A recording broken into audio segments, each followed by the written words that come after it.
The new series on the block is Kaiju No.8 and it's a must watch. It's absolutely amazing. Now, if you guys haven't read the manga or if you've just finished episode 1, there are a few things you need to know about in order for the universe to make sense in its totality. So, in today's video, I'll go over everything you need to know about at this point in time, which means there won't be any major plot spoilers in this video. So, what is Kaiju No.8 about? Well, the simplest way to answer this question is to say that it's the love child of Bleach and Attack on Titan. It pretty much takes what many would call the Bleach or AOT formula, then optimizes it to its fullest capacity. In the sense that the story mainly revolves around childhood friends Kafka Hibino and Mina Ashuro, who both vowed to become members of the Defense Force after their town was destroyed by a kaiju. By the way, kaijus are pretty much the resident monsters of this universe. Japan, as per usual, is the country with the highest rate of kaiju attacks in the world. So to then combat these monsters, it established the Anti-Kaiju Defense Force as mentioned earlier. Now, what is important to note is that kaijus are assigned a fortitude level,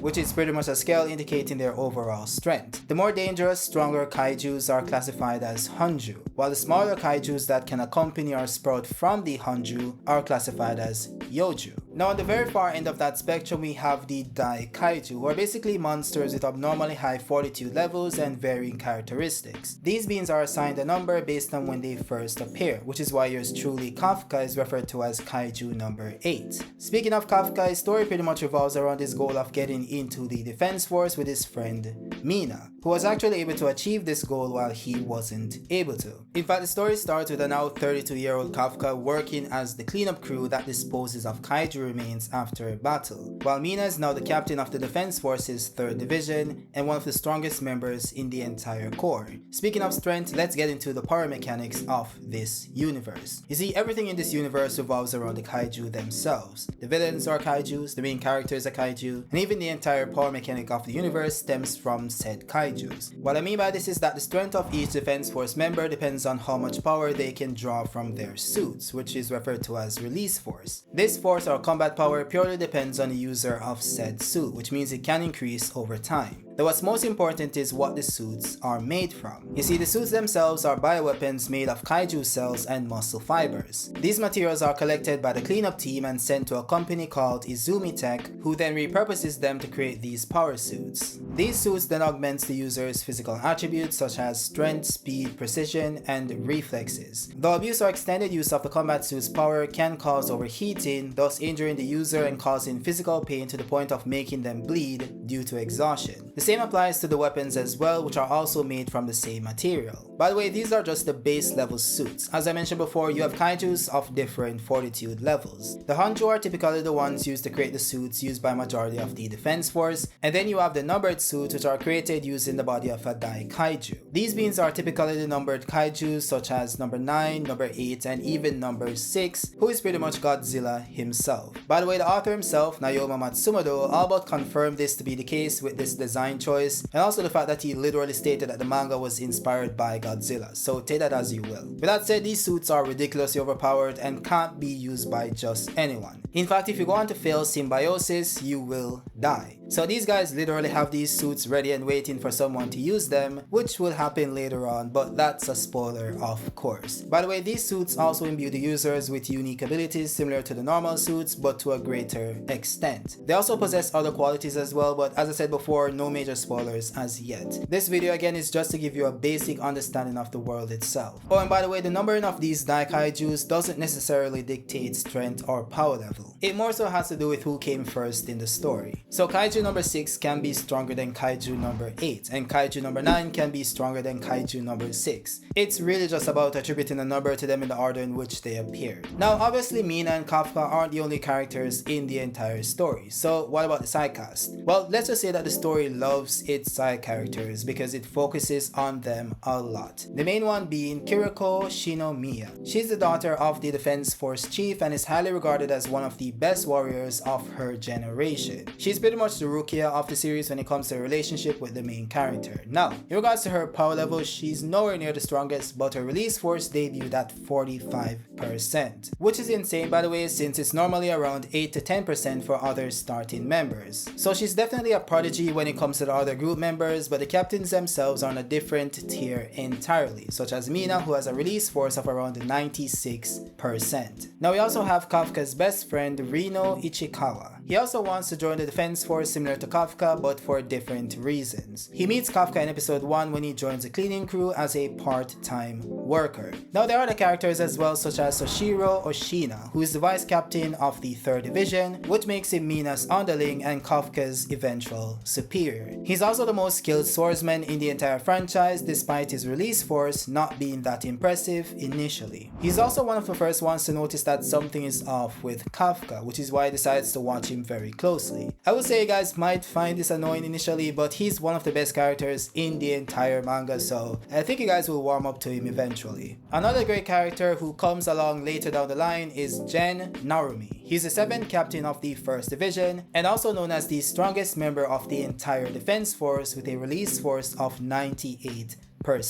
By the way, just to clarify, the defense force is divided into divisions, and each division has its own captain and vice captain. The Japanese defense force itself currently consists of 16 divisions, which are located all over the nation and divided into 4 main groups. These main groups consisting of the Northern Division, Eastern Division, Western Division, and Southern Division. For this portion of the story, the main focus will be on the Eastern Division, which consists of the 1st, 2nd, 4th, and 3rd Division, which the main characters stem from. Now, the 3rd Division itself gained the fame of being an excellent squad of kaiju killers guided by Captain Mina Ashiro, whose fame makes her one of the most popular division captains currently active, which also makes her a candidate for the future Defense Force commander. This also goes back to Kafka as well, who does also have a desire to become a kaiju exterminator despite his current mundane job as seen in episode 1. We also get to witness Kafka's determination and perseverance as he faces the challenges of his everyday life. With that said, one of the most intriguing aspects of the first chapter or episode 1